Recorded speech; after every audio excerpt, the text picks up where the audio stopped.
Nauru waa waddan jasiirad ah oo ku yaala aagga Oceania ee bartamaha badda Basifika. Deriskeeda ugu dhow waa jasiiradda Panaba ee ka tirsan waddanka isna jasiiradda ah ee lagu magacaabo Jamhuuriyadda Kiribati. Labada jasiiradood ee Nauru iyo Panaba waxay isu jiraan qiyaasna 300 kilomitir oo dhanka bari ah.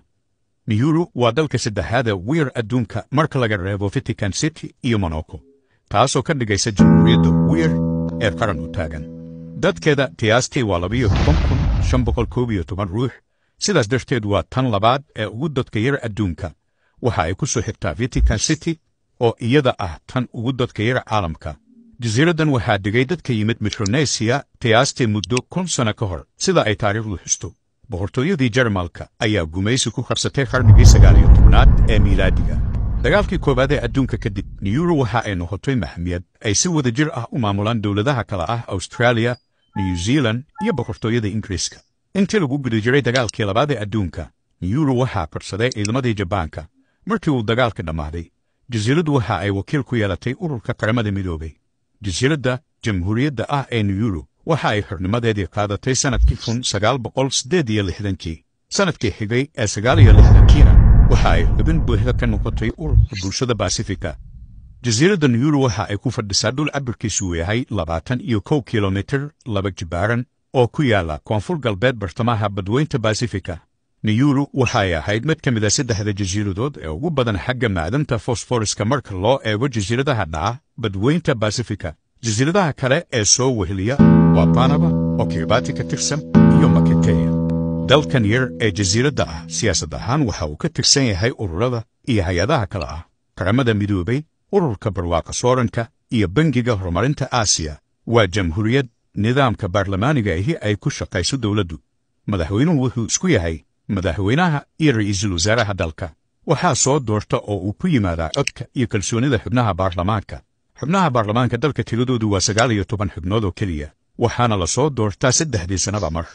baarlamaanka ayaa soo dooranaya madaxweynaha, waxayna ka soo dhex dooranayaan xildhibaanada baarlamaanka ee 19 xubnood ah. kadib waxa uu madaxweynuhu soo magacaabayaa bolo wasiiro oo ka kooban 5 ilaa 6 xubnood. Nauru ma lahan qaab dhismeed rasmi ah oo xisbiyada siyaasadda ah. musharaxiintu waxa ay caadi ahaan u taagan yihiin shakhsiyaad iskood u madax bannaan. 15 ka mid ah 19 xubnood ee baarlamaanka hadda jira waa kuwa madax bannaan oo aan ka tirsanayn urur siyaasadeed, xisbi iyo isbahaysi midna. qof kasta oo raba in uu siyaasadda ka shaqeeyo iskiisii ayuu isu soo sharaxayaa, dadka ayuu hor imaanayaa, wuxuu ka gadayaa aragtidiisa siyaasadeed iyo ahdaafta uu ku shaqaynayo. kii lagu qanco waa la dooranayaa, sidaas ayuuna baarlamaanka uga mid noqonayaa ama golaha wasiirada oo uu madaxweynuhu magacaabayo. inkastoo aanay rasmi ahayn, haddana waxaa jira 4 xisbi siyaasadeed oo ay siyaasiyiinta qaarkood ku midaysan yihiin. 4taasi xisbi ee aan rasmiga ahayn waxay kala yihiin Democratic Party, Nauru First iyo The Center Party. si kastaba ha ahaatee, xulafaysiga dowladda dhexdeedu waxa uu inta badan ku dhisan yahay xiriir reernimo ama tolnimo oo aan ahayn mid xisbinimo. ka soo bilow sanadkii 1992 ilaa 1999 waxay lahaayeen nidaam dowlad hoose oo uu maamulo golo deegaan oo ka kooban 9 xubnood oo keliya. waxaa xilligaasi loo yaqaanay golaha jasiiradda Nauru. wixii ka dambeeyey sanadkii 1999 ayay samaysteen nidaam dowlad qaran ah oo leh madaxweyne, gole shacab, gole fulin ama xukuumad iyo gole garsoor. tirakoobkii ugu dambeeyey ee la sameeyey Julaay 2021 bulshada ku dhaqan jamhuuriyaddan yar waxaa lagu sheegay 12,511 qof. dadku isir ahaan 58% waa Naurian, 26% waa Pacific Islander, 8% waa Yurubiyan, 8% waa dad asal ahaan Chinese ah. luuqadaha rasmiga ah ee Nauru waa Naurian iyo af Ingiriis. Ingiriisigu si weyn baa looga hadlaa, waana luuqadda dowladda iyo ganacsiga. ku dhawaad 90% waxay rumaysan yihiin Kiristaanka. inta kale ee soo hartay waa shaqaale ajnabi ah oo dalka u tegay in ay ka shaqeeyaan qodidda macdanta fosfaatka, kuwaasi oo caqiidooyin kala duwan rumaysan. xagga warbaahinta, ma jiraan wax wargeysi ah oo si maalinla ah loo daabaco oo Nauru ka soo baxa. inkasta oo uu jiro wargeys 2 toddobaadba mar la daabaco kaasoo lagu magacaabo wargeyska Mwenem Call. waxaa jira telefishin ay dowladdu leedahay oo la yidhaahdo Nauru Television. haddaba ma ahan telefishin xarun gaar ah leh oo dalka ka dhisan.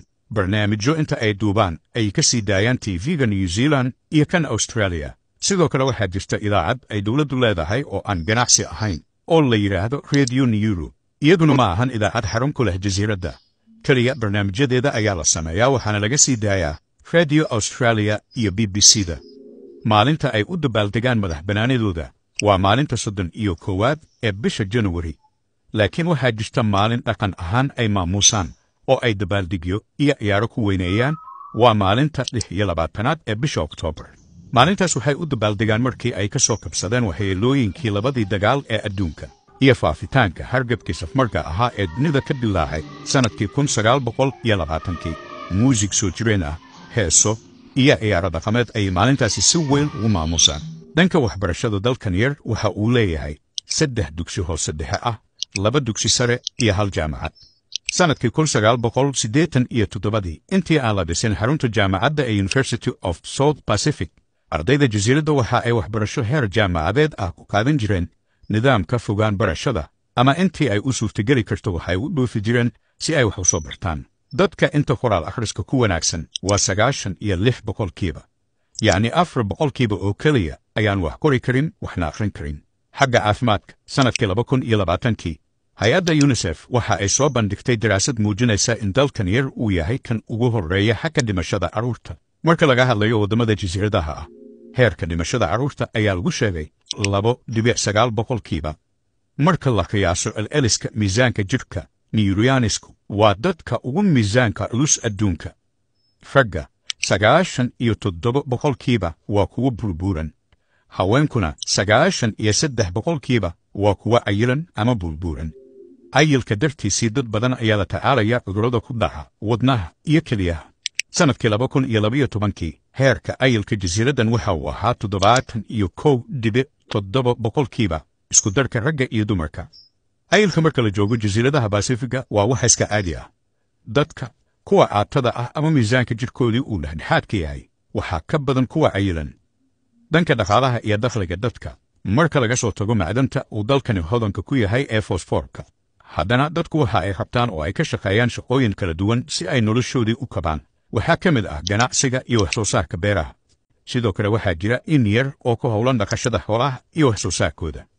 jamhuuriyaddan yar ma lahan magaalo madax ama caasimad, sababtoo ah dalka oo dhan ayaa ka kooban 5 degmo oo mid kastaba u dhigan mid ka mid ah xaafadaha degmo Muqdisho ku taala. 5 degmo ee ay jasiiraddani ka kooban tahay, tan ugu badan waxaa ku nool 2,381 qof. inta kale waxaa ku nool in yar wax 1,000 qof ka badan. waad ku mahadsantahay daawashadaada. halkani waa Deersame iyo anigoo ah Madir Xasan.